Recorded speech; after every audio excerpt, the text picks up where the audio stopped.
Hello, नमस्कार। मैं Rakesh Kumar Sharma, history वाले आ जाओ चैनल में आपका एक नए विषय भारत में मुगल साम्राज्य की स्थापना के साथ स्वागत करता हूं। आज इस वीडियो के अंदर आप भारत पर बाबर के आक्रमण की जानकारी प्राप्त करेंगे। हम चर्चा करेंगे कि किन किन परिस्थितियों में बाबर मध्य एशिया से भारत पर आक्रमण करता है, उसका भारत पर आक्रमण करने का उद्देश्य क्या था और उसने भारत में कौन सी युद्ध नीति अपनाई, उसे भारत में किन किन शासकों से मुकाबला करना पड़ा और वो भारत में किस प्रकार का अपना प्रभाव डाल पाए। हम इसमें चर्चा करेंगे। इसके लिए आप वीडियो को अगर आपको पसंद आएगी तो लाइक भी करें और आप चैनल को सब्सक्राइब भी करें। तो इस वीडियो के लिए मैं आभार प्रकट करता हूं IDF का, जिसकी तस्वीरें और मैप जो हैं मैंने इस यहाँ पर प्रयोग किए हैं। ब्रिटेन का .com का भी मैं आभार प्रकट करता हूँ। चलिए विषय को शुरू करते हैं। आप इस मानचित्र को देखें, इस मानचित्र को समझते हुए हम विषय को शुरू करते हैं। ये ऊपर जो प्रदेश हैं ये स्टेप के प्रदेश हैं, स्टेप के मैदान हैं। ये विश्व के सबसे बड़े मैदान हैं, इनको स्टेपी मैदान भी बोलते हैं। इधर ये चाइना के पास मंगोलिया मंचूरिया से होते हुए ये इधर पश्चिम में जो है मध्य एशिया पार करके ये इस तरफ जो है हंगरी तक जो है ये पहुंचते हैं। ये जो यहाँ के जो आसपास जो इलाके हैं, यहाँ पर जो कबीले हैं वो अभी घुमंतू स्टेज के ऊपर हैं। बंजारा किस्म, एक स्थान से दूसरे स्थान पर जाने वाले, अभी स्थायी जीवन जीने वाले नहीं हैं। ये सैनिक तो अच्छे हैं, वीरता के साथ लड़ते हैं, पर लेकिन आर्थिक और प्रशासनिक प्रबंध करने में भी माहिर नहीं है। इसलिए आप देखेंगे कि इस क्षेत्र के अंदर जो युद्ध प्रणाली है वो छापामार युद्ध प्रणाली है। इसमें युद्ध करके अटैक करके भाग जाना या लूट कर भाग जाना इस क्षेत्र की में युद्ध प्रणाली की विशेषता है। ये वही क्षेत्र है जिसको चंगेज खां जो है अपनी सेनाओं को लेकर वहां तक पहुंचा था और आसपास के क्षेत्रों पर भी उसने अटैक किया था। तो स्टेप के जो मैदान है ये मध्य एशिया की राजनीति में, यूरोप की राजनीति में, तुर्की की राजनीति में इसने एक महत्वपूर्ण भूमिका निभाई है। अगर हम उसको अर्थव्यवस्था में देखें तो जो रेशम मार्ग है वो भी यहीं से गुजरता था, जो चाइना को यूरोप के साथ, रोम के साथ जोड़ता था। तो अब ये इतना बड़ा मार्ग, इतना बड़ा इलाका, यहाँ पर अच्छी किस्म के घोड़े मिलते और घुड़सवार मिलते थे। अब ये जो इतनी दूरी तक जाना है और तेज गति से जाना और दूर तक आक्रमण करने, और यहाँ पर जो कबीलाओं की जो प्रवृत्ति है, जो घुमंतू कबीले थे, बंजारा कबीले थे, एक स्थान से दूसरे स्थान पर चलते रहते थे, तो उनको तेजी से एक स्थान से दूसरे स्थान पर जाने के लिए घोड़े जो है वो बढ़िया जो है वो साधन थे। तो ये जो यहाँ पर घुड़सवार जो है वो योद्धा थे, सैनिक थे, और वो नई नई पद्धतियाँ जो है अपनाते रहते थे। अब दूसरी ओर आप देखिए, ये कैस्पियन सागर और इधर ये अरब सागर, इसके यहाँ तक जो है ये कजाकिस्तान के नीचे तक के इलाके तक जो है ये अमू दरिया तक ये आता था। अमू दरिया के आसपास जो इलाका है ये थोड़ा रेगिस्तानी मिक्स इलाका है। यहाँ इस क्षेत्र के अंदर जो अधिकतर जो शासक थे वो तैमूर और चंगेज के वंशज थे, तुर्क और मंगोल थे। आपस में शादी विवाह के इनके रिश्ते थे, पर ये शादी विवाह के संबंधों को राजनीति में नहीं लेकर आते थे। राजनीतिक तौर पर जो दुश्मनी है, जो टकराव है, उसको बनाए रखते थे, उसके अंदर ये कोई बदलाव नहीं लाते। ये विश्व इतिहास के अंदर ये काफ़ी महत्वपूर्ण ये स्थान रहा है। यहाँ पर कई बड़े साम्राज्य जो है वो बने और यहाँ पर काफ़ी उथल पुथल होती रही। ये समय, जिस समय की हम चर्चा कर रहे हैं, यह भी एक उथल पुथल का समय था। इसमें आप देखें कि इससे पहले, इस काल से पहले इस इलाके में तैमूर का साम्राज्य था। आप मानचित्र में इसको आप स्पष्ट देख सकते हैं कि तैमूर के राज्य में Bharat, Pakistan, Afghanistan, Tajikistan, Uzbekistan, Turkmenistan, Kazakhstan, Iran, Iraq, Syria और तुर्की का साम्राज्य शामिल था। ये जो मैंने नाम लिए ये आज के राज्य हैं, उस समय ये नाम नहीं थे। उस समय ये अलग अलग नामों के साथ जो है वो दूसरे नामों के साथ थे जो मध्यकालीन इन क्षेत्रों के नाम थे। तो ये तैमूर का राज्य है। तैमूर तुर्क और चंगेज वंश की एक परंपरा थी। मध्यकाल था, एशिया के अंदर सभी जगह ऐसा था कि राजा जो है वो बहुत बड़े क्षेत्र पर ढंग से प्रशासन नहीं कर सकता था, अपना सीधा प्रशासन वहाँ पर स्थापित नहीं कर सकता। इसके लिए उसने क्या किया कि जो नए क्षेत्र को वो जीतता था वो अपने किसी वफादार या अपने किसी संबंधी या अपने किसी बेटे को उसका इंचार्ज, उसका गवर्नर बना देता था और फिर वापस चला जाता था। तो एक किस्म से उस नए शासक जो प्रबंधक है, गवर्नर है, वो वहाँ का एक शासक ही होता था, लेकिन वो जो बड़े शासक की जिसको अलग अलग क्षेत्रों में अलग अलग नाम से बोला जाता था उसका वो कहना मानता था। और उसकी मृत्यु के बाद वो एक स्वतंत्र शासक के रूप में ही काम करना शुरू कर देते थे और जो साम्राज्य है वो खंड खंड हो जाता था। अगर उसमें से कोई या उसका कोई उत्तराधिकारी शक्तिशाली आता था तो वो उनको द्वारा से उस राज्य को अपने में शामिल कर लेता। तो चंगेज और तैमूर ये अपना राज्य अपने लड़कों में बांट देते थे, शुरू में प्रशासन करने के लिए, और पिता की मृत्यु के बाद वो स्वतंत्र शासक बन जाते थे। इससे क्या होता था, एक तो राज्य कमजोर हो जाता था और ये शासक आपस में लड़ते भी रहते थे और कमजोर हो जाते थे। कभी कोई उत्तराधिकारी मजबूत मिलता तो वो अपने दूसरे भाइयों को या उनको हराकर राज्य को मजबूत बना लेता, ताकतवर बन जाता, उसकी मृत्यु पर वही होता। ये इस पूरे एरिया के अंदर जो है ये एक सीन था। ये सीन लगातार जो है एशिया के इस क्षेत्र में दिखाई देता है।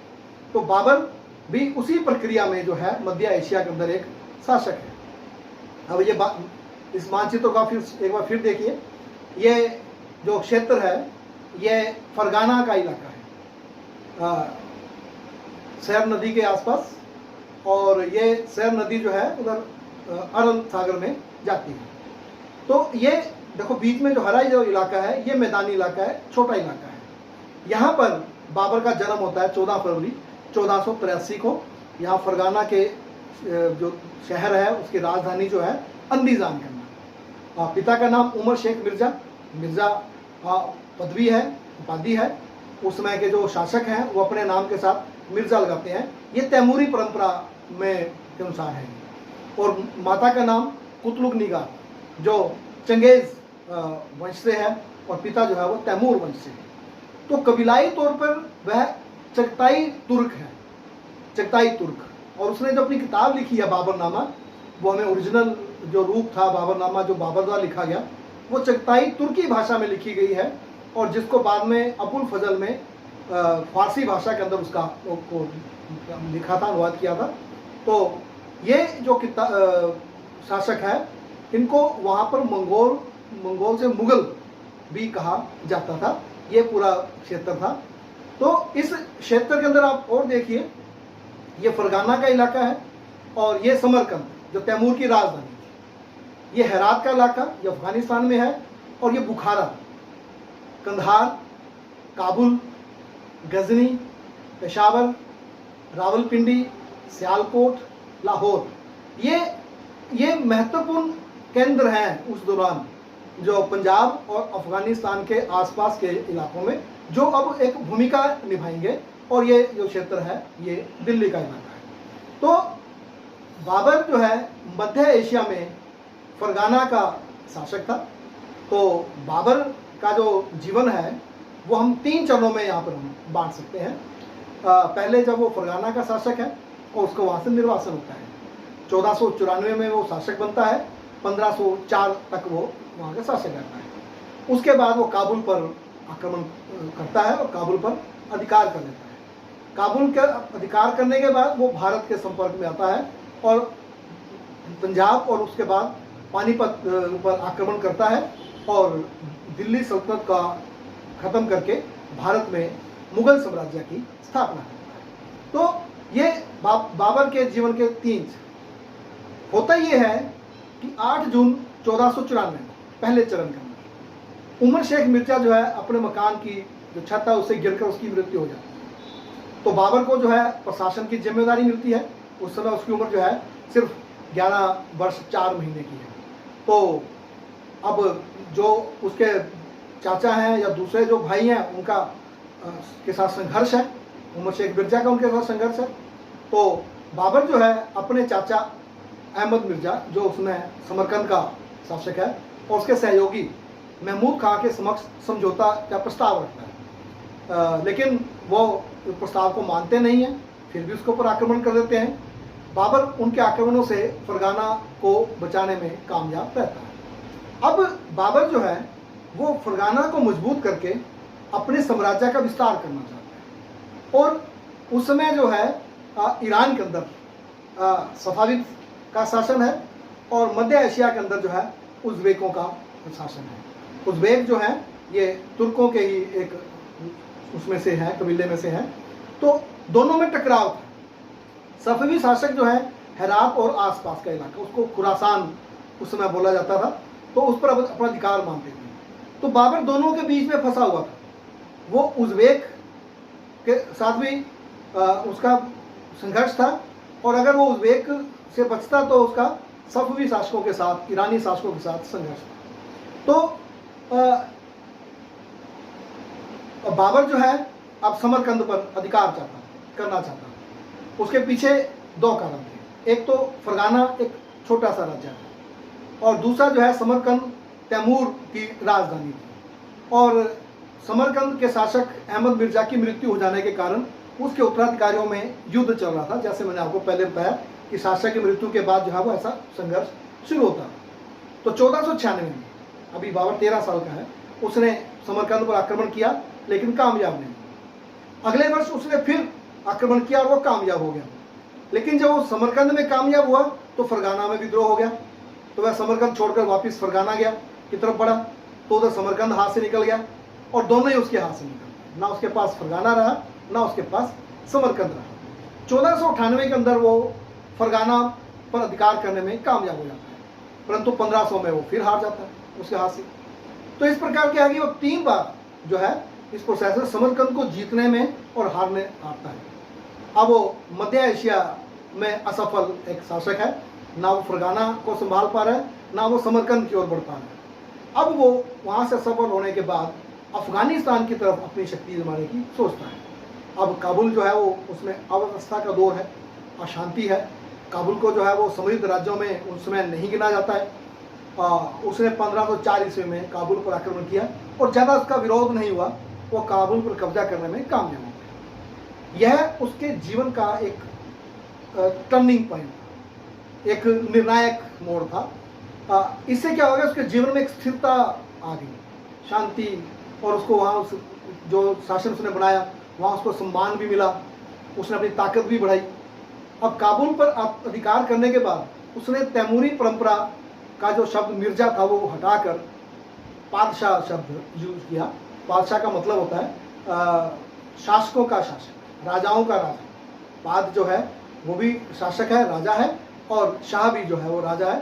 तो राजाओं का राजा, ये आपको प्राचीन भारत के अंदर जो हम देखते हैं तो महाराजाधिराज आदि उपाधियां लेते थे यहाँ के शासक, यानी राजाओं का राजा।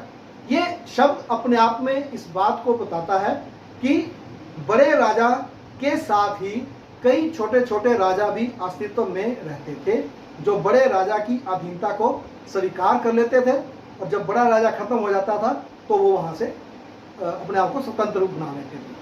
अब काबुल पर अपनी स्थिति को मजबूत करने के बाद, थोड़ी संभालने के बाद, अब वो भारत के संपर्क में आता है। वो भारत की, उसको समृद्धि का, भारत की संपत्ति का पता है, और वो उसके ऊपर अटैक करने की, आक्रमण करने की सोचता है। तो हम आगे देखेंगे।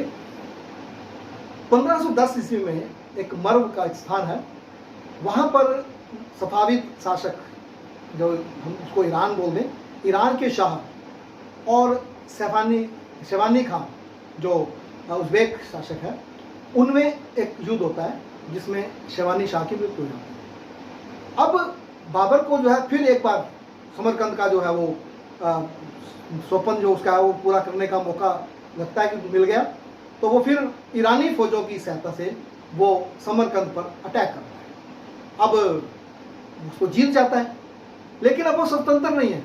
ईरान का शासक जो है, सफाविद जो शासक है, उससे वो स्वतंत्र नहीं है, बल्कि जो सफाविद शासक हैं वो ये चाहते हैं कि बाबर जो है समरकंद के अंदर उनका सूबेदार बनकर रहे। लेकिन इसी दौरान जो है उज़्बेक फिर शक्तिशाली हो गए और उन्होंने फिर उसको फिर समरकंद छोड़ना पड़ा। हुआ ये कि वहाँ के जनता ने एक उज़्बेक नेता अब्दुल्ला खां की नेतृत्व में विद्रोह कर दिया। अब 1514 के बाद और समस्या आई।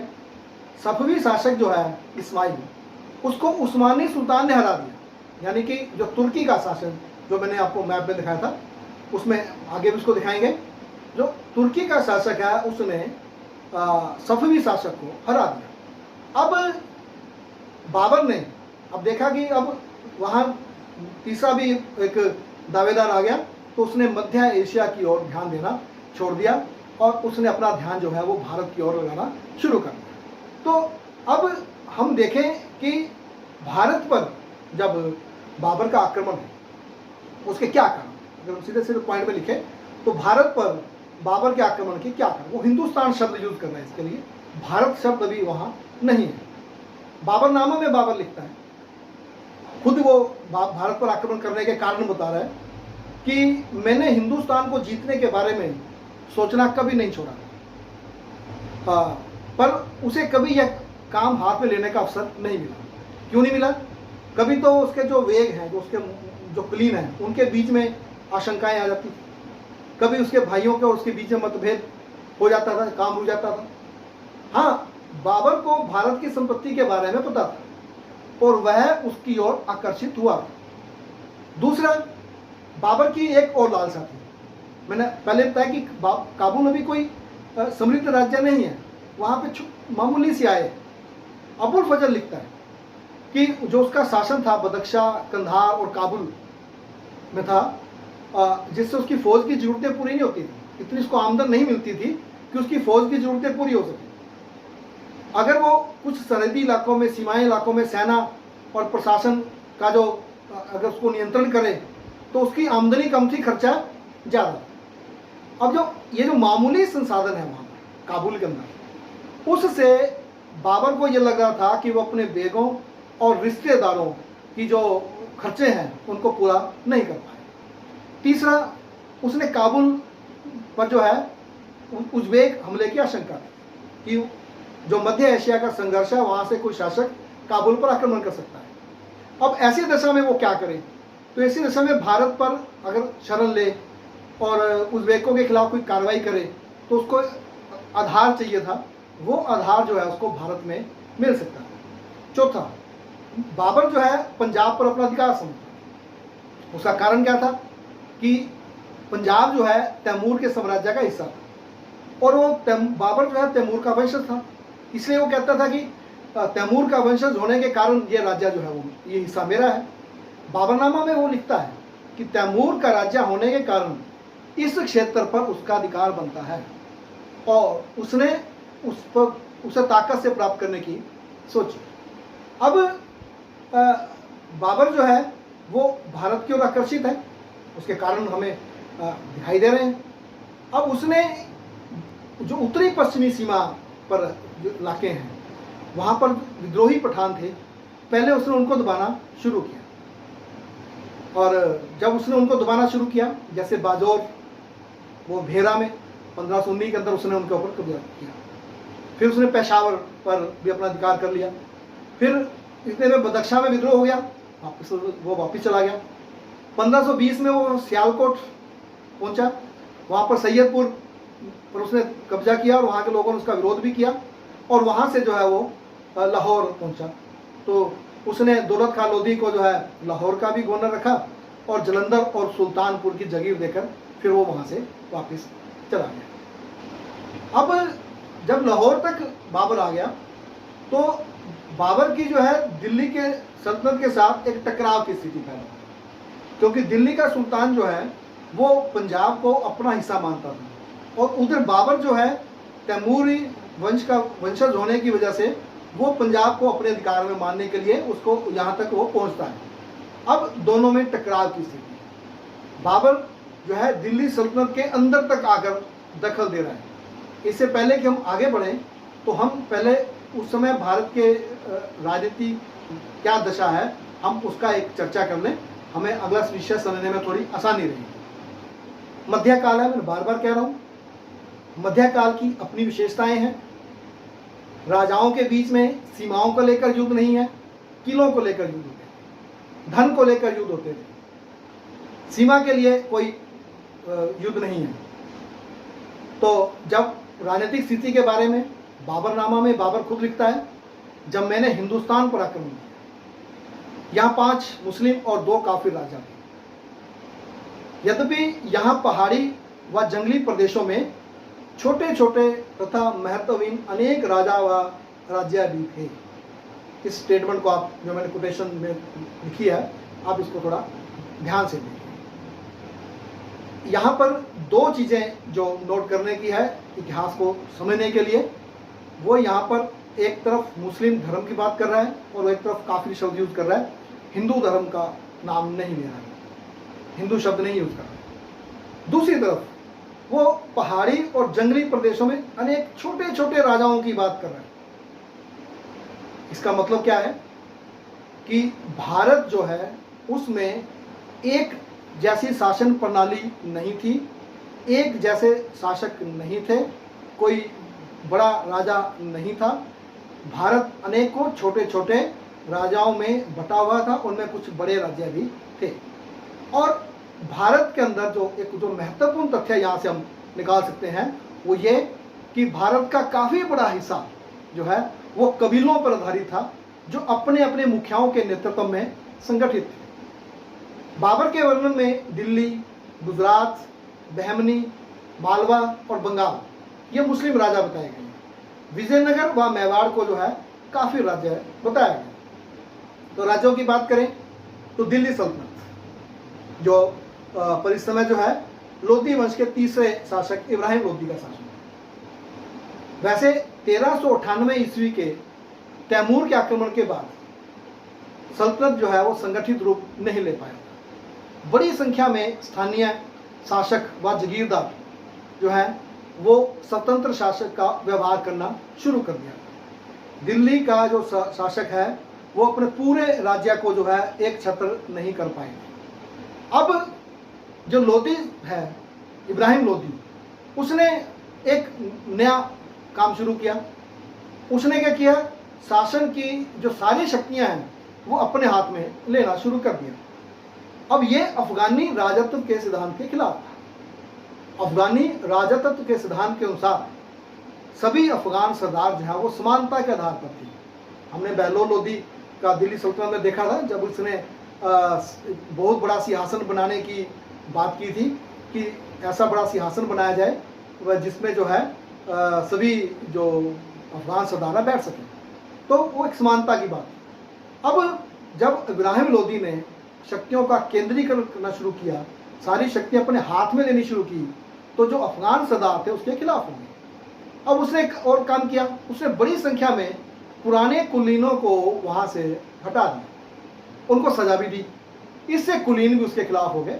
यानी इब्राहिम लोधी जो है वो शासन को एक रूप देने की बजाय उसने दिल्ली सल्तनत को जो के अंदर जो है विरोधियों को का जो है वो जमावड़ा इकट्ठा कर लिया। अब पंजाब उस समय दौलत खां लोधी का शासन था या इब्राहिम लोधी का चाचा। अब इब्राहिम लोधी का चाचा है दौलत खां लोधी, वो प्रमुख कुलीन है।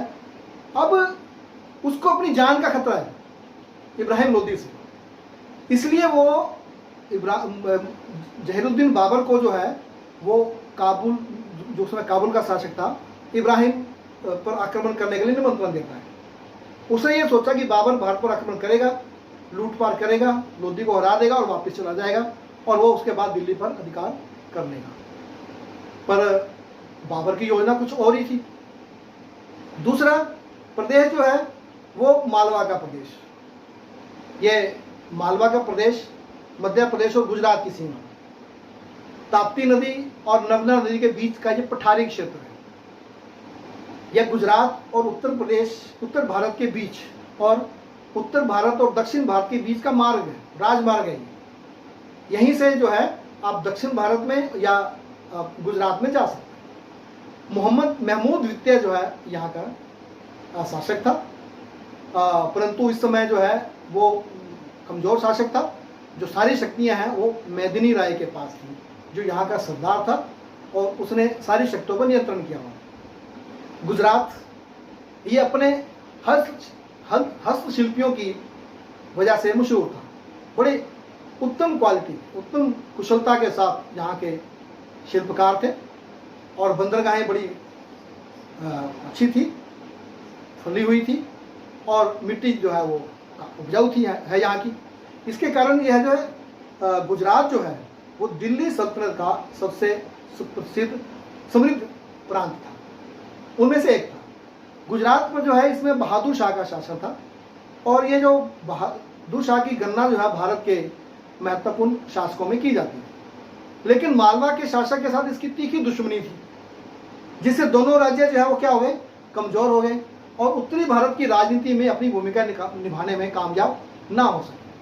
अब गुजरात में एक चीज़ और है, इस दौरान यूरोप के जो लोग हैं जो भारत में व्यापार करने के लिए आ रहे हैं, और उसमें सबसे पहले पुर्तगाली आए हैं, तो वो सूरत के अंदर अपना व्यापारिक अड्डा बनाकर जो है फैक्ट्री लगाकर जो है वो भी एक राजनीतिक ताकत की ओर बढ़ रहे हैं। जौनपुर दिल्ली सल्तनत से ये अपने को पहले आज़ाद कर चुका था।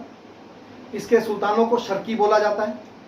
शर्की का मतलब होता है पूर्वी, क्योंकि इनको एक खिताब दिया गया था दिल्ली के शासकों द्वारा, मलिक उस शर्क। अब शर्की राजा ने क्या किया, जौनपुर को अपनी राजधानी बनाया। अब जौनपुर जो है वो धीरे धीरे कला का, कल्चर का, शिक्षा का एक केंद्र का बन गया। अब इब्राहिम लोदी ने यहाँ के शासक जमाल खां का वध कर दिया, उसकी जगह जो है अपने भाई नसीर खान लोहानी को शासक बनाया, पर वो भी जो है अपना स्वतंत्र व्यवहार करने लग गया। अब इधर बंगाल पर कभी भी दिल्ली के शासक पूरी तरह कब्जा नहीं कर पाए। यह बार बार दिल्ली के नियंत्रण से मुक्त हो जाता। फिरोज तुगलक के शासन के बाद तो यह बिल्कुल स्वतंत्र शासक ही था। दिल्ली के किसी भी सुल्तान ने जो है बंगाल पर को अपने कब्जे में नहीं ले पाए। जब बाबर ने आक्रमण किया तो नुसरत शाह जो है यहाँ का शासक। असम के दो प्रमुख राज्य थे, कामता जिसे कामरूप भी कहा जाता, ये पश्चिम में था, और पूर्व का इलाका जो है अहोम एक कबीला है, जो मंगोल कबीला है, जो बर्मा के रास्ते जो है असम में आया था और उसी के नाम से जो है इसका नाम जो है असम पड़ा। मेवाड़ ये राजपूताना का प्रतिष्ठित राज्य था। राणा कुंभा ने इसको जो है वो शक्तिशाली बनाया था, इसकी धाक जमाई थी। अब राणा कुंभा का पोता जो है राणा सांगा बाबर के आक्रमण के समय यहाँ का शासक था, और कहते हैं कि इसने भी बाबर को जो है भारत पर आक्रमण करने के लिए आमंत्रित किया। अब दक्षिण के अंदर विजयनगर ये मोहम्मद तुगलक के समय से ही अस्तित्व में था। अब दिल्ली का ये दक्षिण भारत का प्रमुख राज्य था, और इस समय जहाँ पर जो है कृष्ण देव राय राज्य करते थे, जिसकी 1530 में मृत्यु हो गई थी। तो इनके अलावा बहमनी, मुल्तान, कश्मीर, उड़ीसा, बिहार, सिंध, खानदेश अनेकों राज्य थे। अब भारत में राज्यों की गिनती का अंदाजा इसी से लगा सकते हैं कि वो कितने रहे होंगे कि जब 1947 को भारत आज़ाद हुआ, जब भारत में ब्रिटिश राज समाप्त हुआ, तो 562 रियासतें थी। तो 400 साल पहले आप कल्पना कर सकते हैं कि कितने राज्य होंगे।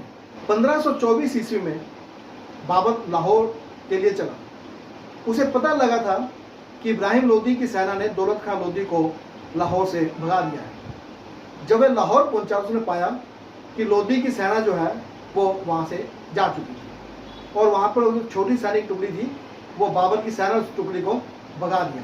2 दिन तक बाबर ने लाहौर को जलाया, उसको लूटा और फिर इब्राहिम लोदी के एक अन्य चाचा आलम खां को लाहौर का गवर्नर बनाकर वो दीपलपुर चला गया और उसके बाद वो काबुल चला गया। इसके बाद आलम खां को गद्दी से हटा दिया गया और वो भी भागकर काबुल आ गया। बाबर ने आलम खां को एक सेना लेकर भेजा। आलम खां की और दौलत खां की सेना दोनों मिलकर 30,000 के करीब हो गई और इन्होंने दिल्ली पर आक्रमण किया। इब्राहिम लोदी की सेना को घेर लिया, लेकिन इब्राहिम लोदी ने दोनों की सेना को हरा दिया। अब ये जो घटनाक्रम चल रहा था, इब्राहिम लोदी का लाहौर के ऊपर लगातार जो एक दखल चल रहा था, उससे बाबर को यह लगा कि इब्राहिम लोदी पंजाब पर बाबर के अधिकार को स्वीकार नहीं करेगा। इसलिए इब्राहिम लोदी को हराए बगैर वो पंजाब को अपने अधिकार में नहीं ले सकता। इसलिए उसने एक बड़ी सेना के साथ 1925 में काबुल से रवाना हुआ। जब उसे सिंधु नदी पार की तो उसने जब सेना को गिना तो सेना की संख्या 12,000 की थी। रास्ते में जब वो आगे बढ़ा तो कुछ उसके पुराने सैनिक और कुछ और मित्र उसकी सेना में शामिल हो गए, जिससे उसकी सेना की संख्या जो है वो 20,000 तक पहुंची। वहाँ से वो सियालकोट से रोपड़ होता हुआ अम्बाला पहुंचा। जब वो अम्बाला पहुंचा तो उसे पता लगा कि हमीद खान जो है वो इब्राहिम लोदी की सेना में शामिल हो सकता है। तो उसने अपने बेटे हुमायूं के नेतृत्व में एक सेना हिसार फिरोजा भेजी और उसके बाद जो है ये सेना शाहबाद होती हुई इन्होंने यमुना को पार करके यमुना और गंगा का जो दोआब का क्षेत्र है उसमें सरसावा के स्थान पर ये पहुंच गए। अब इब्राहिम को यह बात जब पता लगी तो उसने भी सेना इकट्ठी की और दिल्ली के उत्तर में वो पानीपत के पास उसने अपना कैंप, सेना का कैंप लगा दिया। अब उन दिनों रास्ते इतनी जल्दी पता नहीं होते थे तो घेरना होता था और सेना जो है अपनी छोटी छोटी टुकड़ियां भेजकर से जो है मुखिया कैंप के बाद वो इसकी जानकारी लेते थे। मार्च 1526 में को इब्राहिम ने एक छोटी सी सेना यमुना पार दोआब के क्षेत्र में भेजी। बाबर को भी इस बात का पता लगा और उसने भी अपनी सेना भेजी। दोनों सैनिक टुकड़ों में झगड़ा हुआ, लड़ाई हुई, जिसमें बाबर की सेना जो है वो जीत गई। अब बाबर की सेना की एक और टुकड़ी 1 अप्रैल को उसने यमुना नदी पार की और दक्षिण की ओर आ गई तो वो शत्रुघ्न के कैंप के पास पहुंच गई। वहां पर उसने इब्राहिम लोदी की सेना का सेनापति दाऊद और हातिम खान वो हैरान हो गए एकदम ऐसे आक्रमण को देखकर। इससे पहले कि वो तैयार होते बाबर की सेना ने उनको गिरफ्तार कर लिया, उनके विरोध को कुचल दिया। हातिम खान और 60-70 के करीब कोई सैनिक और 5 हाथी जो है वो ले लिए गए और उनको मार दिया गया। ये एक सैनिक विरोधी सेना के लिए संदेश था कि भी इस प्रकार की कार्रवाई जो है हो सकती है। अब बाबर की सेना जो है उसी मार्ग पर दक्षिण की ओर यमुना पार करके बढ़ती गई और 12 अप्रैल को जो है वो इब्राहिम लोदी की सेना के सामने पहुंच गई।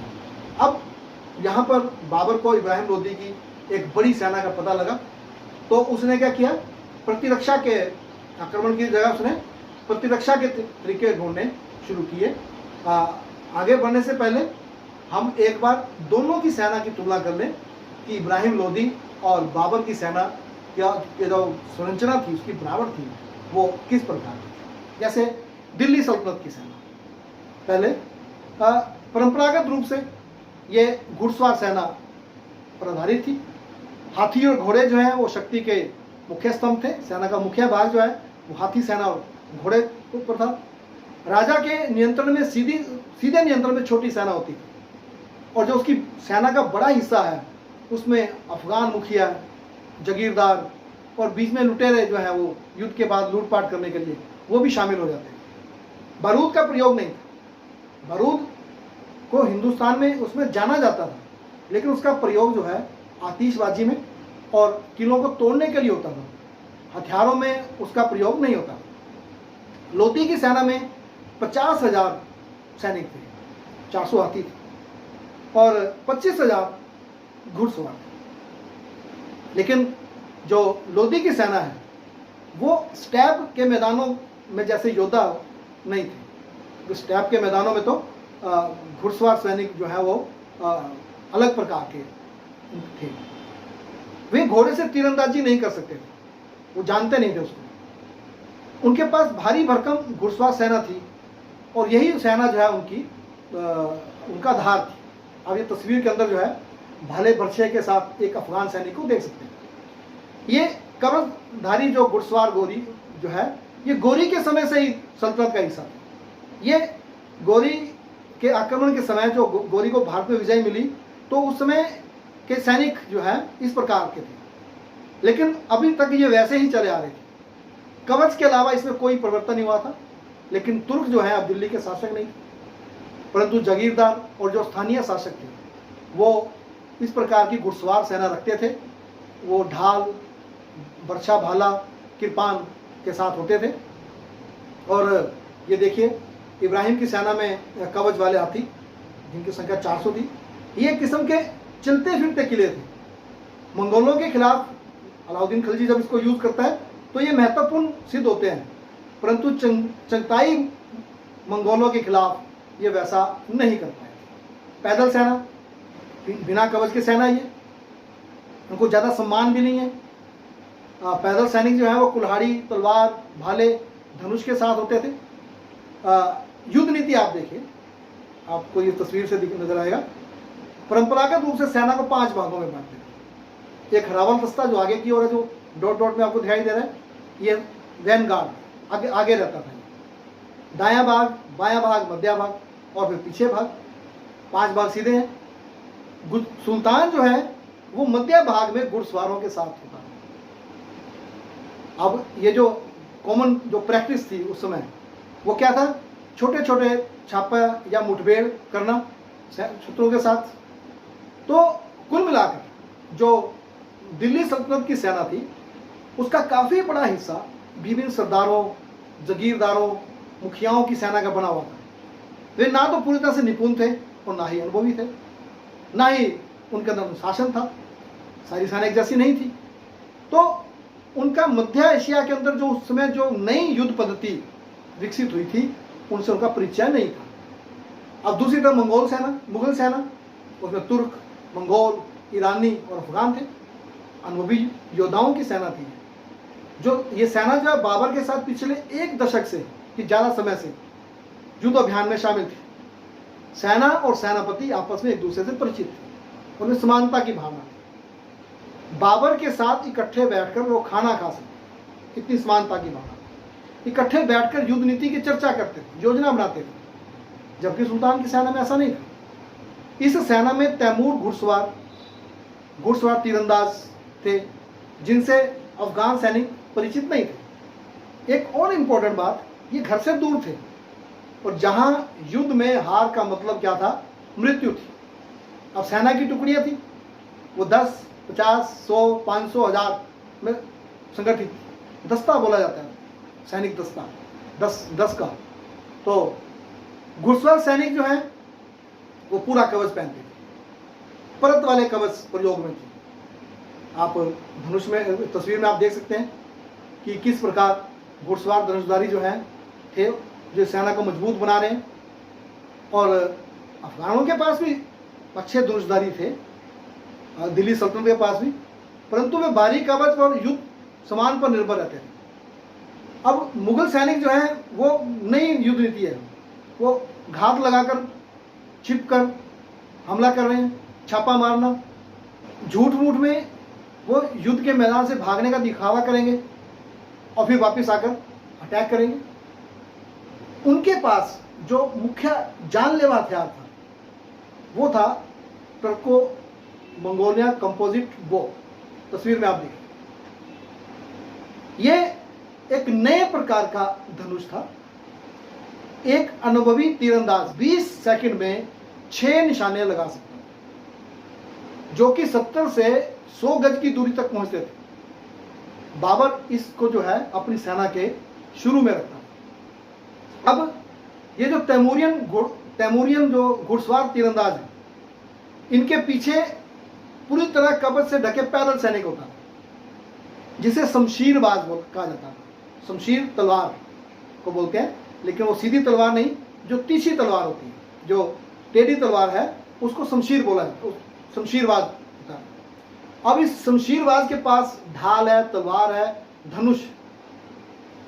बाबर के पास पैदल सेना भी दो प्रकार की, एक पैदल धनुषबाण के साथ तीरंदाज थे और दूसरी बंदूक के साथ। तीरंदाज जो है वो बंदूकची से ज्यादा अटैक करता था, ज्यादा आक्रमण करता था। बंदूकची का कार्य सेना पर अटैक करना नहीं था, उसका कार्य था घोड़ों और हाथियों को रोकना था। और बाबर की सेना में जो बंदूकची थे वो तुर्क थे। अब मध्य एशिया के अंदर बारूद के हथियारों का प्रयोग शुरू में मंगोलों द्वारा किया गया, जो चीन से बारूद को लेकर आए थे, परंतु उसके पास शुरुआती हथियार थे। और ऑटोमन राज्य ने जो बारूद के हथियारों का प्रयोग किया यूरोप के खिलाफ, और सफाविदों को भी उनको हराया। सफाविद साम्राज्य ऑटोमन से हार तो गया, लेकिन उन्होंने भी इन हथियारों का प्रयोग करना शुरू किया। आप भारत में भी देखेंगे कि जब बाबर इसको लेकर आया तो उसके बाद शेरशाह सूरी ने भी इनका प्रयोग शुरू किया। बाबर ने इन्हीं सफाविद सैनिकों से ये हथियार सीखे थे। तो भारत के अंदर जो है जो सैन्य पद्धति है, जो युद्ध के तरीके हैं, वो एक नया युग आया, बाबर लेकर आया उसको। बाबर ने जो है तोपों में जो है पत्थरों के गोलों का प्रयोग किया।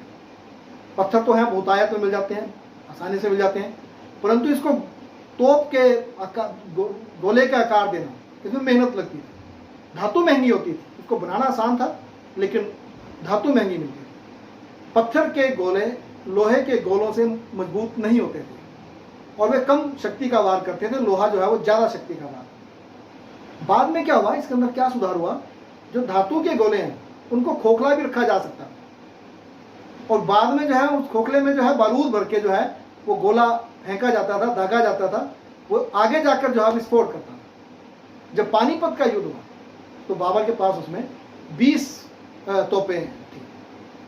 अब बाबर के पास एक पूरा एक्सपीरियंस है, बेशक वो असफल है मध्य एशिया में। उसके पास ऑटोमन का, मंगोल का, तैमूर का पूरी टैक्टिक्स है उसके पास। अब वो वहां से युद्ध के अंदर छकड़ों का प्रयोग भारत में इससे पहले नहीं है, प्रतिरक्षा के लिए। सबसे पहले जो है यूरोप के अंदर जो हसाइट विद्रोही हैं उन्होंने इसका प्रयोग किया था। उससे यह जो है ऑटोमन जो साम्राज्य है उन्होंने इसका प्रयोग किया, छकड़ों का प्रयोग किया। अब छकड़ों का प्रयोग इस प्रकार से किया था कि सैनिक जो है आर पार जा सके। ये एक कृत्रिम डिफेंस, कृत्रिम प्रतिरक्षा प्रणाली थी पैदल सैनिकों के लिए। अब ऑटोमन ने ये प्रयोग जो है 1514 में सफाविद के खिलाफ किया।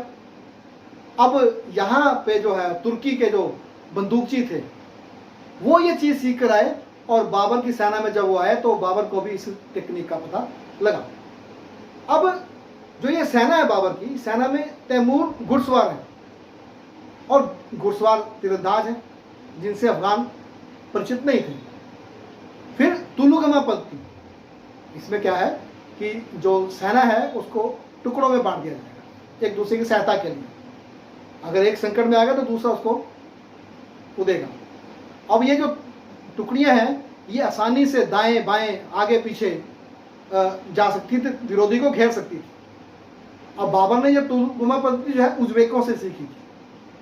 बाबरनामा में लिखता है कि उज़्बेक जो है कभी भी तुलुगमा पद्धति के बगैर नहीं लड़ते थे।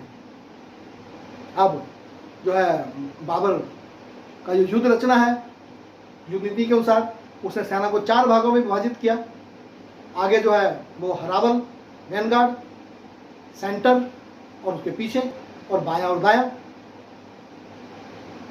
वैनगार्ड के में जो है थोड़े घोड़े होते थे और पैदल सैनिक होते थे। इनका जो काम है वो छिटपुट हमले करना होता था, और ये सेंटर पर हमले की शक्ति को कम करता था। अगर विरोधी सेना सेंटर पे अटैक करे तो ये उसको रोकते थे। छिटपुट हमले करना इनका काम था। इनका ये काम होता था कि विरोधी सेना के ऊपर दबाव बनाना,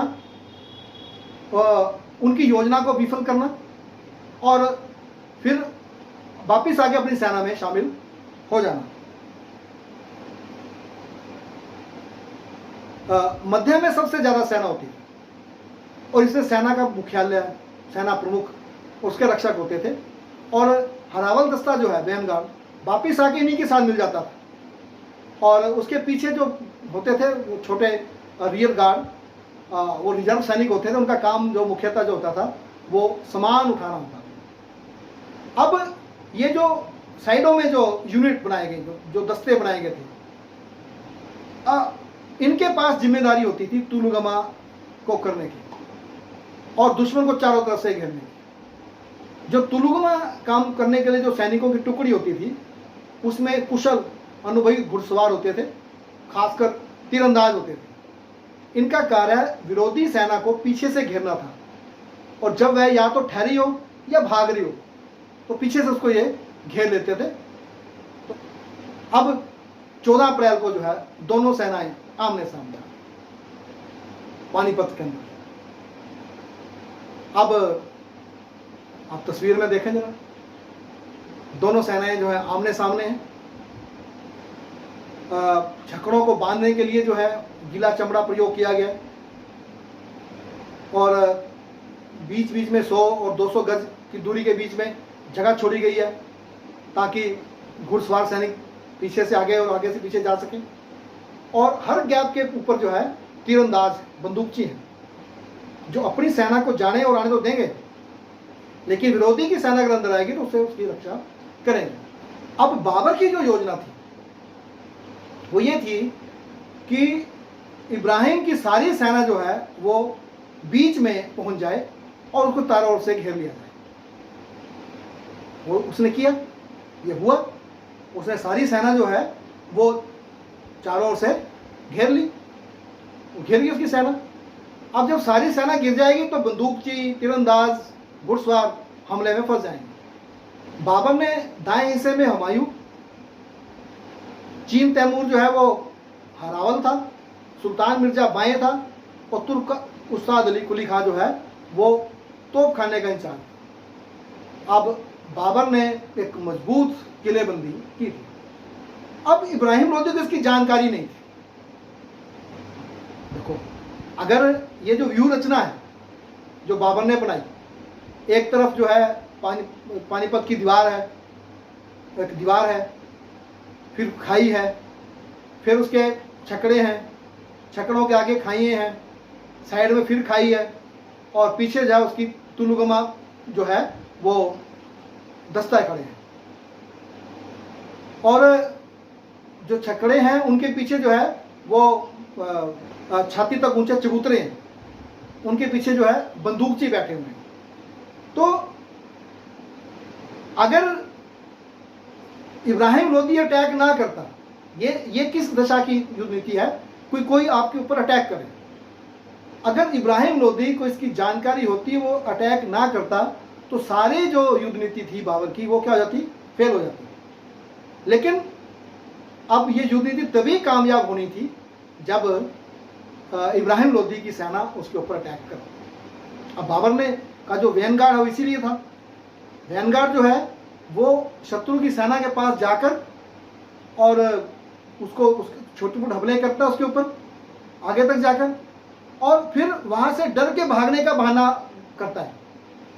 और जैसे ही वो वैनगार्ड जो है आगे की ओर बढ़े और वहां से फिर वो वापिस भागे तो इब्राहिम ने की सेना ने सोचा कि ये सेना डर गई है और उन्होंने जो है पूरी ताकत के साथ उनके ऊपर आक्रमण शुरू कर दिया। ये समय था, बाबर का कहना है कि वैसे तो 20 तारीख रात को भी उसकी सेना वहां जाती है रात को हमला करने के लिए और वो हार कर वापस आ जाती है। अब सुबह भी ऐसा होता है तो इब्राहिम लोदी को लगता है कि इसको तो हम ऐसे ही जीत लेंगे। तो सुबह बाबर नामा में बाबर लिखता है जब 1.5 लाठी सूरज था, यानी सुबह 9 साढ़े 9 का समय था जब युद्ध शुरू हुआ, और जब सूरज भाले की नोक पर था तो हम युद्ध जीत चुके थे। और इब्राहिम युद्ध के मैदान में मारा गया, जहां उसका शव मिला उसको वहीं दफन कर दिया गया। आज भी पानीपत के अंदर ये आप देख सकते हैं, पानीपत के अंदर ये इब्राहिम लोदी का मकबरा है। अब बाबर की ये विजय जो है मध्यकालीन इतिहास की एक महत्वपूर्ण घटना है, भारत के इतिहास में, विश्व के इतिहास में भी है। अब इससे क्या हुआ कि दिल्ली सल्तनत का पतन हो गया और मुगल वंश की स्थापना हो गई। एक तो ये एक सीधा सीधा दिखाई दे रहा है, लेकिन दूसरी जो चीज़ हुई जो बड़ी इंपॉर्टेंट है, जो आगे के घटनाक्रम में हमें दिखाई देगी, वो ये कि भारत के अंदर जो शक्तियों का संतुलन था वो बिगड़ गया, वो तहस नहस हो गया। अब भारत के अंदर जो है एक बड़ा साम्राज्य बन सकता था, ऐसे हालात पैदा हो गए। अब ये बड़ा साम्राज्य कौन बनाएगा? अब दावेदार कौन कौन है? उधर राजपूत के नेतृत्व, राजपूत जो है राणा सांगा के नेतृत्व में, और जो अफगान है वो, और बाबर। अब तीन शक्तियां जो हैं भारत के अंदर साम्राज्य की दौड़ में बच गई और वो अपना राज्य बनाना चाहती थी। अब ये तीनों के लिए चुनौती थी, बाबर के लिए भी, राणा सांगा के लिए भी और अफगानों के लिए भी। तो अब जो हम मुगल साम्राज्य के पॉइंट ऑफ व्यू से देखें तो अब बाबर को अपना राज्य राणा सांगा से और अफगान सरदारों से बचाना था। अब अफगान सरदार जो हैं वो राजपूतों के साथ संघ बना रहे हैं, गठजोड़ बना रहे हैं, और जनता जो है अभी मुगलों को अपना शासक नहीं मान रही है। और कुछ जो मुगल अफगान सरदार हैं उन्होंने अपने अपने क्षेत्र में अपने आप को आज़ाद घोषित कर दिया, उन्होंने मुगलों की अधीनता नहीं मानी। जैसे संभल के अंदर कासिम, बयाना में निज़ाम खान, मेवात में हसन खान मेवाती, कन्नौज क्षेत्र में नासिक खान लोहानी, ग्वालियर में तातार खान और कालपी में आलम खान। ये सभी जो है बाबर को भारत से बाहर निकालना चाहते थे। अब पानीपत के युद्ध के बाद ये नए समीकरण है।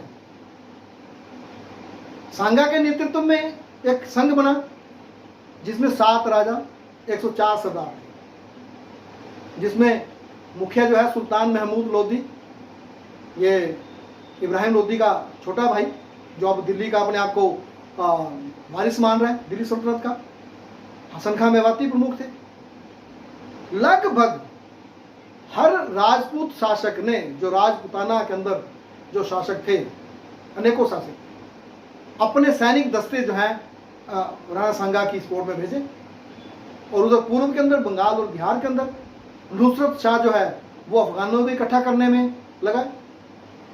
अब ये दोनों जो हैं अपना प्रभुत्व जमाना चाहते हैं, तीनों चाहते हैं। अब बाबर का इनसे टकराना अनिवार्य था, दोनों के तीनों के अस्तित्व का प्रश्न था। अब जो सिस्टम है वहां पे, उसमें युद्ध के बाद प्रशासनिक व्यवस्था नहीं है, चोर डकैतियां हो रही हैं, विद्रोह हो रहे हैं, बाबर के सैनिक जो हैं वो अपने आप को सुरक्षित महसूस नहीं कर रहे हैं। अब बाबर के सामने दोहरी समस्या है। एक तरफ तो जो चुनौतियां उसको मिली हैं, जिसकी हम चर्चा ऊपर की, राणा सांगा और अफगान नेताओं के सरदारों के रूप में, और एक और जो समस्या उसके सामने खड़ी हुई वो ये, उसके सैनिक जो है वो वापस काबुल जाना चाहते थे। अब बिना सेना के बाबर युद्ध कैसे करे? वो कर ही नहीं सकता था। तो उसने पहले अपनी सेना को विश्वास नहीं दिया। उसने काबुल की जो दरिद्रता है, वहाँ की जो गरीबी थी उसका बताया, और भारत की धन संपदा के बारे में बताया। उसने भारत के अमीरों को सम्मान दिया, उनको अपने पक्ष में लेने के लिए, और जो अमीर विरोधी थे उनके खिलाफ कठोर व्यवहार अपनाया।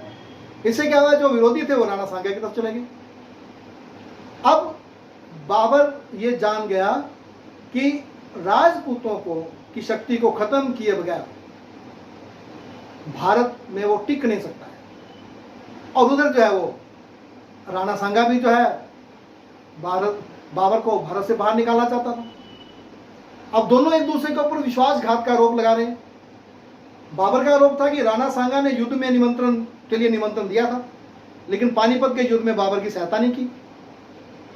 और राणा सांगा कहता है कि बाबर को युद्ध के बाद वापस जाना था, काबुल जाना था, और दोनों प्रमुख शक्तियां थी। अब कुछ अफगान सरदार जो है वो राणा सांगा की शरण में चले गए। अब इससे क्या हुआ, राजपूत सेना का मनोबल बढ़ गया और उन्होंने बयाना पर अधिकार कर लिया। अब यहाँ पर उस समय जो बाबर का प्रतिनिधि था ख्वाजा मेहंदी, वो हार गया। अब इसके बाद उन्होंने फतेहपुर सीकरी पर भी आक्रमण किया और बाबर की सेना को हरा दिया। अब इससे क्या हुआ कि जो बाबर की सेना, उसका मनोबल गिर गया और राजपूतों की सेना का मनोबल बढ़ गया। अब बाबर के सैनिक जो हैं बाबर पर युद्ध न करने के लिए दबाव डाल रहे हैं। अब इसी दौरान एक घटना और घटी। मोहम्मद शरीफ, एक ज्योतिषी था बाबर के शिविर के अंदर, उसने ये खबर फैला दी कि इस युद्ध में बाबर की पराजय होगी। अब कुल मिलाकर बाबर की सेना का मनोबल व उत्साह दोनों ही ठंडे पड़ गए। अब बाबर ने एक नीति बनाई, एक पॉलिसी बनाई। सबसे पहले तो उस ज्योतिषी की हत्या करवा, बस जिसको अपना फ्यूचर नहीं पता वो औरों के बारे में क्या बताएगा। इसके बाद उसने शराब, जो बाबर आम पीता था, उसको और भी नशे करता था, वो उसने कसम खाई कि वो अब कोई नशा नहीं करेगा शराब। उसने उनके बर्तन तोड़ दिए और इस युद्ध को जो है उसने जिहाद का नाम दिया। उसने एक बड़ा मोटिवेटेड, प्रेरक भाषण दिया। यहाँ भाषण इस प्रकार था, अमीरों और सैनिकों, प्रत्येक व्यक्ति जो संसार में जन्म लेता है उसका अंत और मौत निश्चित है। सिर्फ अल्लाह ही शेष रहता है क्योंकि वह सर्वशक्तिमान है। जीवन का आनंद वही ले सकता है जिसे मरने का डर ना हो।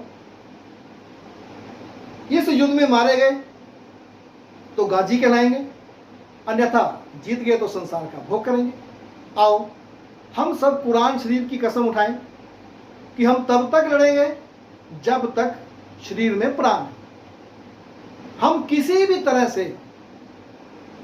तरह के बलिदान से पीछे नहीं हटेंगे। इसके बाद सेना में अलग किस्म का एक जोश उत्पन्न हो गया। दोनों सेनाएं जो हैं, बाबर ने स्थान चुना फतेहपुर सीकरी के पास। उसने वही प्रतिरक्षा वाली नीति अपनाई जो उसने पानीपत में बनाई थी। हाँ, अब छकड़ों की संख्या 1000 थी। उनको आपस में बांधने के लिए जो है अब लोहे की चेनों का प्रयोग किया गया। 16 मार्च 1527 को फतेहपुर सीकरी के पास यह युद्ध हुआ। बाबरनामा में बाबर लिखता है कि उसकी सेना 25,000 थी और सांगा की सेना जो है वो 2 लाख। दूसरे स्रोत कहते हैं कि बाबर की सेना 40,000 थी और सांगा की सेना जो है 1 लाख। अब जो युद्ध का जो सीन है, और उसमें 7 राजा, 104 सरदार, 500 हाथी राणा सांगा के साथ, लेकिन लड़ने का तरीका वो था। और दूसरी ओर वही नीति। युद्ध शुरू हुआ, राणा सांगा की सेना बहादुरी से लड़ी और उसने बल्कि एक बार तो बाबर की सेना के पांव उखाड़ दिए। अब उसी के सेना के अंदर एक उसका सहयोगी सिलहदी, उसने विश्वासघात कर दिया राणा सांगा के साथ। अब शाम तक जो है वो सीन बदल गया। राणा सांगा के सेना के पांव खड़ गए। राणा सांगा युद्ध के मैदान को छोड़कर भागा। बाबर ने उसका पीछा नहीं किया और सांगा की मृत्यु जो है 28 जनवरी 1528 को हुई। अब बाबर जो है भारत के अंदर राज्य स्थापित करने की जो दौड़ थी उसमें आगे निकल गया। अब राजपूतों का भारत में साम्राज्य स्थापित करने का जो स्वप्न था वो खत्म हो गया। निर्णायक लड़ाई थी इनके लिए। अब दूसरी तरफ चंदेरी की लड़ाई। अब खानवा में राजपूतों की हार हुई थी, लेकिन अब कुछ राजपूत जो हैं वो मालवा के आसपास जो है एक नया गुट बनाने की तैयारी कर रहे। मेदिनी राय इसका नेतृत्व कर रहा। बाबर का भी मालवा की ओर ध्यान था, गुजरात की ओर जाने के लिए और चंदेरी को प्राप्त करने, चंदेरी का किला। बाबर ने मेदिनी राय को चंदेरी का किला देने और उसके बदले में दूसरे क्षेत्र लेने का कहा, लेकिन मेदिनी राय ने उसको मना कर दिया। बाबर ने उसके ऊपर आक्रमण किया जनवरी 1528। अब इसने आक्रमण किया, उसे चंदेरी के दुर्ग को घेर लिया। इस युद्ध में बाबर की जीत हुई। बाबर को जो है वो वहाँ खजाना प्राप्त हुआ, जो किलों में होता था। मेदिनी राय की दो बेटियां की जो शादी है वो बाबर के दो बेटे कामरान और हुमायूं के साथ कर दी गई, और बाबर ने जो है अहमद शाह को जो है मालवा का शासक नियुक्त किया। अब बाबर के सामने सिर्फ अफगानों की चुनौती शेष रह गई। अफगान मुगलों से समझौता करने को तैयार नहीं थे। कई अफगान सरदारों ने कहने को तो मुगलों की अधीनता स्वीकार कर ली, परंतु वो उनको उखाड़ने के लिए हमेशा तैयार रहते हैं। इन सभी सरदारों को जो है बंगाल का शासक नुसरत शाह शह दे रहा था। अब इब्राहिम लोदी का भाई महमूद लोदी, उसको जो सभी अफगान जो हैं दिल्ली सल्तनत का सुल्तान मानते थे, दिल्ली की गद्दी का वारिस मानते थे, जो बाबर को हराने के लिए राणा सांगा के संग में शामिल हुआ था, लेकिन वहाँ वो हार हुई, और हार के बाद जो है वहाँ से वो गुजरात चला गया।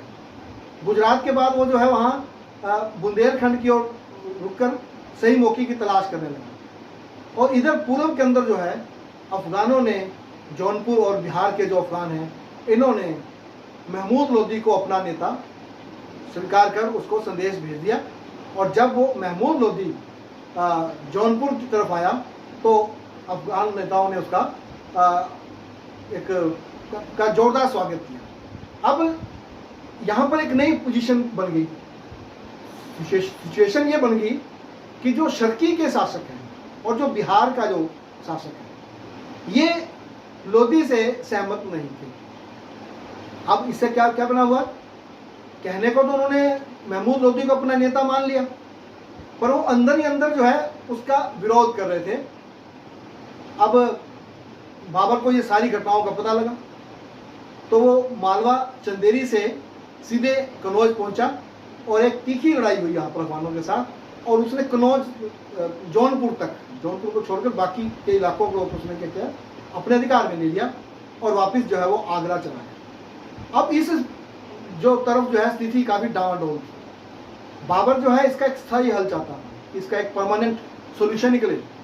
तो इस उद्देश्य से उसने क्या किया, उसने पूर्वी भारत की ओर एक सैन्य अभियान की शुरुआत की, और वो जैसे ही पूर्वी भारत में आया तो जो अफगानों का मोर्चा बना था वो टूट गया। जैसे ही वो जौनपुर पहुंचा तो जौनपुर के शासक ने उसका स्वागत किया, और जो शेर शाह उस समय बनारस में था वो बनारस को छोड़कर जो वापस बिहार चला गया। इससे क्या हुआ कि जो अफगानों का मोर्चा है वो कमज़ोर हो गया। उस समय महमूद लोदी जो है वो चुनार में था। जब उसको ये पता लगा तो वो चुनार को छोड़कर बंगाल की ओर चला गया। बाबर की सेना उसका पीछा करती करती पहुंच गई। अब बाबर को पता लगा कि महमूद लोदी और बंगाल की जो सेना है ये गंगा और घाघरा नदी के पार उत्तर में सारण के पास है। तो बाबर भी वहाँ पहुँच गया, और बाबर ने अपने बेटे अस्करी, जो उसका सबसे छोटा बेटा था, और सुल्तान जुनैद जो जौनपुर का सुल्तान था, उसके नेतृत्व में एक सेना जो है वो घाघरा नदी को पार करने के लिए भेजी। अस्करी की सेना ने जब घाघरा को पार किया तो बंगाल की सेना ने उसका जबरदस्त मुकाबला किया। इसी समय बंगाल की सेना से एक कुलीन शाह मोहम्मद मारूफ ने बंगाल की सेना का साथ छोड़ दिया और बाबर की सेना में शामिल हो गई। उससे वो सेना कमज़ोर हो गई। अगला जो महत्वपूर्ण जो युद्ध है जिसको हम घाघरा की लड़ाई बोलते हैं, ये 6 मई 1529 को लड़ा गया। अस्करी की सेना ने जैसे आगे बढ़ना शुरू किया तो दूसरी तरफ से जो है मोहम्मद जुमन की सेना भी जो है वो घाघरा को पार करके पहुंच गई। अब जो बंगाल की सेना है वो 3 ओर से गिर गई। एक तरफ से उसके अपने विद्रोही, और एक तरफ अस्करी, और एक तरफ मोहम्मद जुमन। अब उसने जो सेना जो है उसने तीनों तरफ से घिरा देखा तो वो मैदान छोड़कर जो है भाग गई, तो ये युद्ध खत्म हो गया। बाकी के पहले दो युद्ध जो है पानीपत का और कनवा का, चंदेरी का, ये निर्णायक युद्ध है, लेकिन ये निर्णायक युद्ध नहीं। असल में हुआ ये कि बाबर जो है वो उसकी तबीयत ठीक नहीं थी, वो बीमार था और मध्य एशिया की स्थिति से वो चिंतित था। इसलिए उसने क्या किया, अफगानों के साथ समझौता कर लिया। बिहार में उसने थोड़ी बहुत प्रभुता का दावा किया और बाकी जो है जो क्षेत्र है वो अफगानों के को ही वहाँ का शासक रहने दिया। बंगाल में उसने नुसरत शाह के पास ही बंगाल को रहने दिया और इसका एक परिणाम तो ये भी आया कि जो अफगान है उनके मन में जो एक साम्राज्य स्थापित करने का एक सपन था वो इससे खत्म हो गया और बहुत सारे अफगान जो है वो बाबर को सहयोग देने को तैयार हो गए। लोहानी और लोदी के बीच में जो झगड़ा था वो जो है अफगानों के लिए काफ़ी खतरनाक सिद्ध हुआ, लेकिन अफगानों की समस्या सॉल्व नहीं हुई। ये बाबर जो लाहौर की तरफ जा रहा, काबुल जा रहा था, तो रास्ते में जो है लाहौर में 26 दिसंबर 1530 को उसकी मृत्यु हो गई। अब जो अफगानों की समस्या से हुमायूं को जूझना पड़ा और उसको अपना राज्य भी गंवाना पड़ा, वो अगली हम कहीं किसी और वीडियो में इस पर चर्चा करेंगे। अब जो ये बाबर के आक्रमण थे उनके क्या परिणाम थे, एक सोचने का विषय है। पहली बात, भारत फिर से मध्य एशिया की राजनीति का एक हिस्सा बन गया। नंबर 2, भारत के अंदर से दिल्ली सल्तनत का खात्मा हो गया, उसकी समाप्ति हो गई, सुल्तान समद खत्म हो गया। अब उसकी जगह पे जो है अब मुगल साम्राज्य की स्थापना हो गई। फिर नए प्रकार की युद्ध नीति आई जिसमें मध्य एशिया की जो सैनिक जो कुशलता थी, जो युद्ध नीतियाँ थी, वो भारत में पहुंची, बारूद भारत में पहुंचा और भारत भी जो है बारूद साम्राज्य का हिस्सा बन गया। उसमें पहले वो जो, अगर हम बारूद साम्राज्य की बात करें तो उस्मानी, सफाविद और मुगल, ये 3 साम्राज्य जो है विश्व के अंदर, इनको हम बारूद साम्राज्य बोलते हैं, जिन्होंने बारूद के बल पर अपना साम्राज्य स्थापित किया। भारत के अंदर शक्ति संतुलन की स्थिति भंग हो गई थी। वो तो बाबर के बाद शेरशाह सूरी ने एक बड़ा राज्य स्थापित किया और बाबर के आक्रमण ने यही किया था। उसने क्या किया कि भारत के अंदर साम्राज्य स्थापित, बड़ा साम्राज्य बनाने का उसने मार्ग खोला था, मार्ग प्रशस्त किया था, रास्ता बनाया। शेरशाह सूर्य के उत्तराधिकारी सफल रहे तो फिर हुमायूं और अकबर जो है फिर से मुगल साम्राज्य को बनाने में कामयाब। तो ये थे बाबर के भारत पर आक्रमण के परिणाम स्वरूप जो यहाँ की राजनीति में परिवर्तन हुआ और भारत में मुगल साम्राज्य की स्थापना हुई। आपका धन्यवाद। आप वीडियो को लाइक करें और चैनल को सब्सक्राइब करें।